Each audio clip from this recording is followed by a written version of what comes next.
Does the United States tell Zimbabwe who to elect as their president in Uganda, which laws to pass in the parliament? The US throws down the gauntlet. Travel bans imposed on Ugandan and Zimbabwean officials spark global debate. In a stunning move, the United States has ratcheted up travel restrictions on Ugandan officials and unleashed a new visa ban policy for Zimbabwean authorities. Washington claims it's a response to what it perceives as alarming human rights violations and democratic backsliding in both African nations.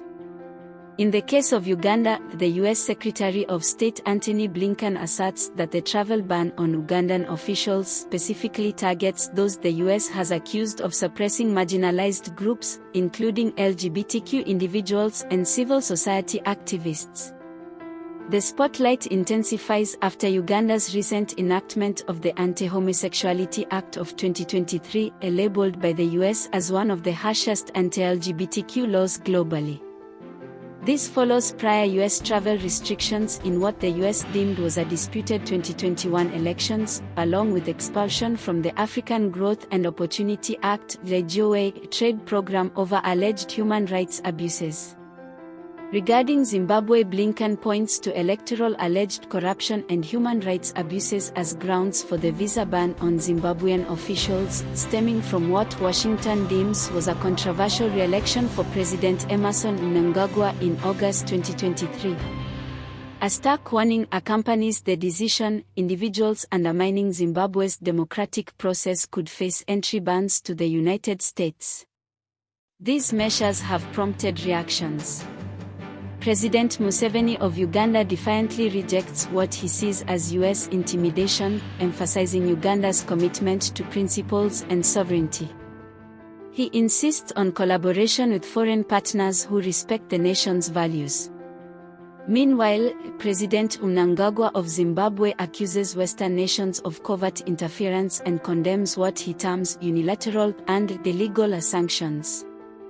Future implications loom large, straining US relations with both nations, and the world watches for potential retaliatory measures. Uganda stands firm, defending its values and independence against foreign interference.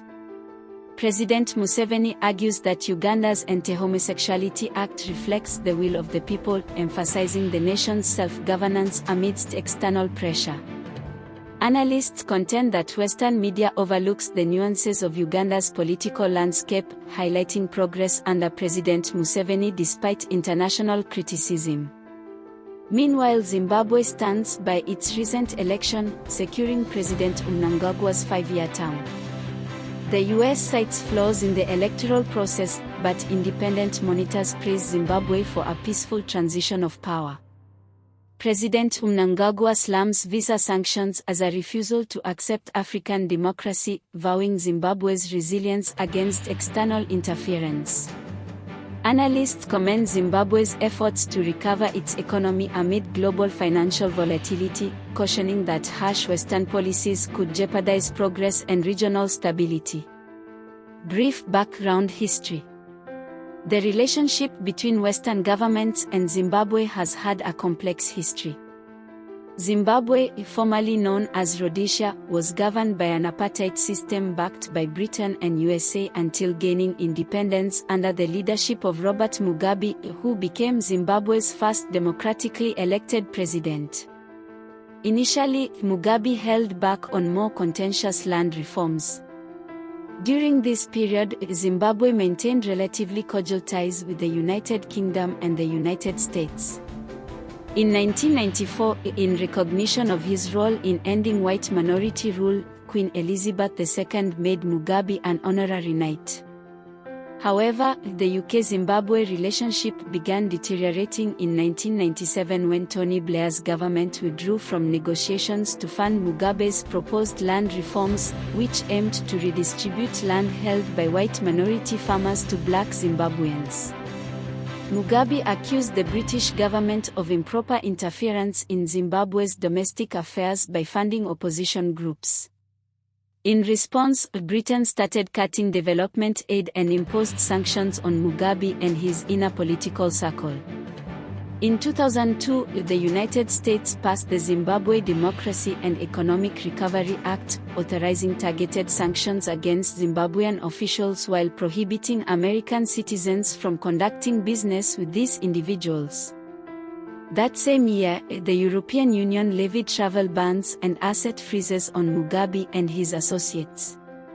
This crippled one of Africa's most powerful economies. Despite mounting inflation and a declining economy, Mugabe remained defiant against Western pressure until his death, when Emmerson Mnangagwa succeeded him as president. In recent elections, President Mnangagwa prevailed against Nelson Chamisa, who was widely seen as the Western-backed candidate. Now, we turn the debate over to you. Does the US have the right to dictate African leaders and influence domestic laws? Share your thoughts and join the conversation. Don't forget to subscribe to Kilimanjaro News Network, the authentic voice of Africa. Kilimanjaro News Network broadcasts in Swahili, Arabic, English and French.